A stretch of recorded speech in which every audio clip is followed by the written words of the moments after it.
তো দর্শক, ভিডিওর শুরুতে আপনাদের কাছে সম্মতি চাই যে কোটা আন্দোলনকারী সমন্বয়করা সিদ্ধান্ত নিয়েছে যে বাংলাদেশের অন্তর্বর্তীকালে সরকার গঠিত হবে নোবেল জয়ী ডক্টর মোহাম্মদ ইউনূসকে। আসলে তাদের সিদ্ধান্তটা কি সঠিক নিয়েছে? আপনাদের মন্তব্য একটু কমেন্টসে লিখবেন। আর জনমনে অনেকের প্রশ্ন যে শেখ হাসিনা পদত্যাগ করে চলে যাবার পরে আওয়ামী লীগের সাধারণ সম্পাদক ওবায়দুল কাদের কোথায়, ডিবি হারুন কোথায় ভাতের হোটেলের, এবং কি ব্যারিস্টার সুমন সহ স্বরাষ্ট্রমন্ত্রী এবং যারা সবসময় মিডিয়ার সামনে উস্কানি দিত তারা কোথায়, আপনাদেরকে জানাবো এক এক করে। চলুন আমরা প্রথমে দেখি। তো প্রথমে আমরা ওবায়দুল কাদের কথায় আসি। যখন শেখ হাসিনা পদত্যাগ করে দেশ ছেড়ে পালিয়েছে তার মধ্যে কথা উঠেছে যে ওবায়দুল কাদের কোথায় গেছে। জানা গেছে ওবায়দুল কাদের শেখ হাসিনার একদিন আগেই পালিয়েছে দেশ ছেড়ে। তিনি কোথায় গেছে? প্রথমে গেছে দিল্লিতে হয়তোবা, এরপর তিনি বর্তমান অবস্থান করছে সিঙ্গাপুরে। এখানে একটি সূত্রে বলা হচ্ছে যে ওবায়দুল কাদের রোববার 4 আগস্ট রাতে দেশ ত্যাগ করে। তিনি বর্তমান সিঙ্গাপুরে রয়েছে, তবে অন্য এক সূত্রে বলছে যে বর্তমানে তিনি নয়াদিল্লিতে অবস্থান করছে।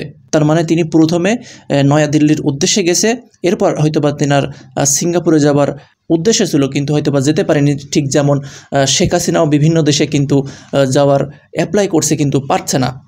দ্বিতীয়ত ডিবি হারুন ভাতের হোটেলের, তিনি বর্তমান কোথায় আছে? যখন গতকাল এই সহিংসতায় ঘেরাও করতে যাই সারা দেশের মানুষ, থানা সহ বিভিন্ন গণভবনে, তখন কিন্তু তিনি দেয়াল টপকে মাস্ক পরে বাইর হয়ে যায় সিভিল পোশাকে। এটা কিন্তু বেশ কিছু লোকজন দেখেছে। এবং যখন তিনি দেশ ত্যাগ করতে এয়ারপোর্টে যাই, সেনাবাহিনীর হাতে ধরা পড়ে।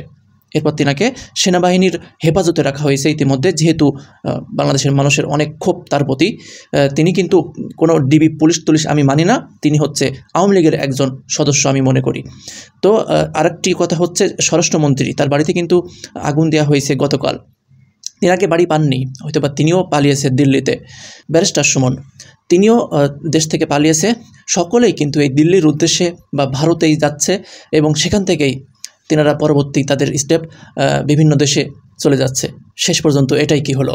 বাংলাদেশের আওয়ামী লীগের এত বড় একটা দল, এত অহংকার, তাদের সকল অহংকার মাটিতে মিশে গেল।